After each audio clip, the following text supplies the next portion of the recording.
In today's video, I'm going to help you manage your game better by matching your path to your face angle. You don't have to be perfect, you've just got to find a way to get the ball back to the target.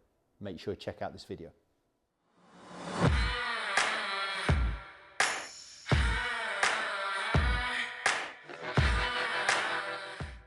Welcome back to the TruGolf Academy. You've joined me, Jon Watts, today in our indoor studio, and today's video, as I mentioned there in the intro, is actually going to be about managing your game better. We're going to be talking about matching the club face to your path. So this is really relevant if you're struggling with a pull hook or a push slice. They're very destructive ball flights and they're always going away from the target. If you're new to my channel and you haven't already, please do consider subscribing. The info for me just coming on the bottom of the screen right now.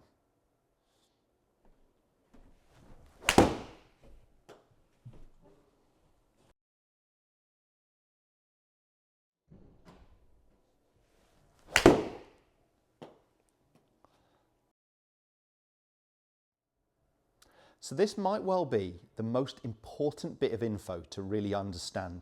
And actually there's a lot of confusion around it and there shouldn't be, but a lot of golfers are wrong in their thoughts in terms of where the club face needs to point to actually hit better golf shots. So if we are someone who is swinging a little bit more out to in, okay? So for me as a right-handed golfer that is getting the club out in front of me and then coming inwards, we'd expect to see pulls, fades, slices.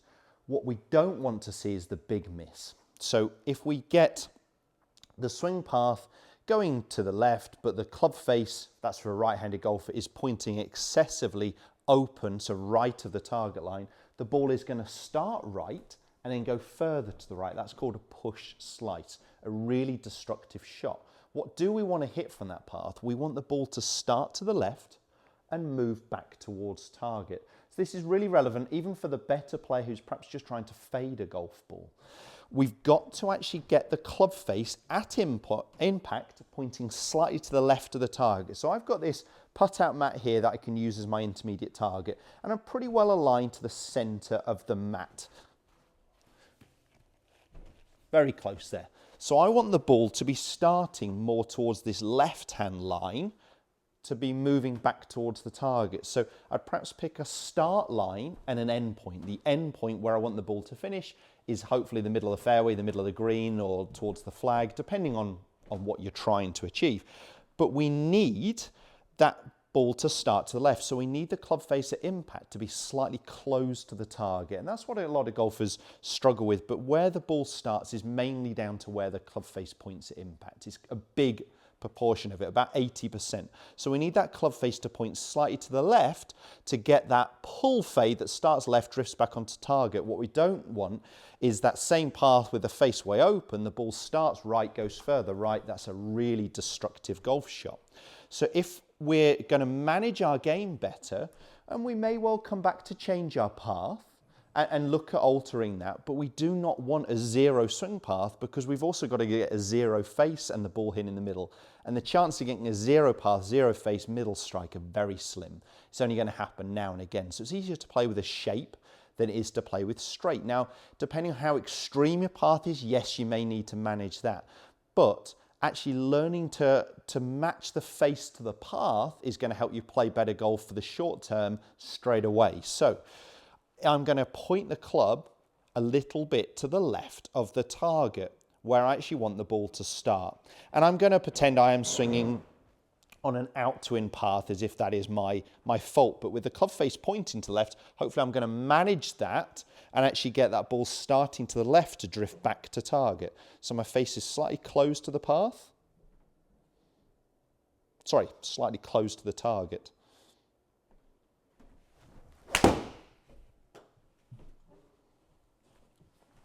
So it's a great way to learn how to shape the golf ball as well, because what you'll have seen there is a ball flight that started left of the target line, drifted back towards the right. So even if it did miss target, it was 5 yards offline, but even if it's further, it's not going to be as far offline as a ball that starts to the right and goes further to the right, or starts to the left and goes further to the left. So we've got to manage that. So what I know about that is I had the club face slightly left of the target line, but slightly right of my swing path. So I had target line here, I had the club face pointing slightly to the left, the path going more to the left. How would I know if I overclose that club face setup? Well, I'd hit a straight pull. So it's not wrong to experiment on the driving range, learn how much you need to close the face at setup, and you'll start seeing that pull straight left. So for right-handed golfer, straight left, left-hander, obviously the opposite. But if you're hitting that straight pull, then we can just tweak that face back a little bit. So I got there, my swing path out to in by 6.9 degrees. I had the club face 2.1 degrees close to the target, which meant it was 4.8 degrees open to the path. So I had the club face pointing somewhere between the target line and my swing path. And that's what I need to manage my ball flight better. So let's say I'm the opposite. Let's say I am trying to hit a draw, or let's say I'm just naturally that way. I'm more in to out, swinging to the right of the target, good shots of draws. What we cannot get is a push slice. Okay, so what we don't want again is that ball starting right going further right, or a pull hook, that ball starting left going further left. So what I need to make sure is my club face is pointing slightly to the right of the target this time, because that's where I want the ball to start, slightly to the right to drift back to target. So I'm not going to aim the club face straight, I'm going to aim my club face slightly to the right where I want the ball to start. And I'm going to make my normal swing, let's say, that is this in to out path, but that's going to help me manage this draw shape that starts to the right to come back to target, rather than a push slice or a pull hook that are starting off line and going further off line. So let's aim the face just a little bit open compared to the target.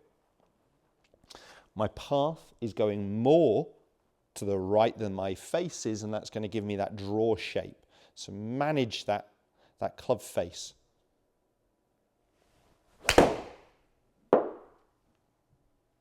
Okay. Started right, bent left, missed target a little bit. Ideally, perhaps would have started even a touch further to the right. I'm just going to wait for the data to come up. It did, I think, start just a little right, but it was not enough. So I'd say the face there, if I'm going to guess, was maybe a degree open, but not enough. I probably needed that club face to be 3 or 4 degrees open with that path.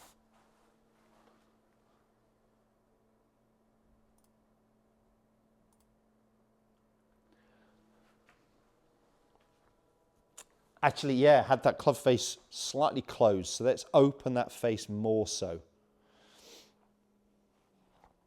Let's have the same swing path, but just make sure my club face is a little bit open to the target, more pointing where I need the golf ball to start for that draw shape.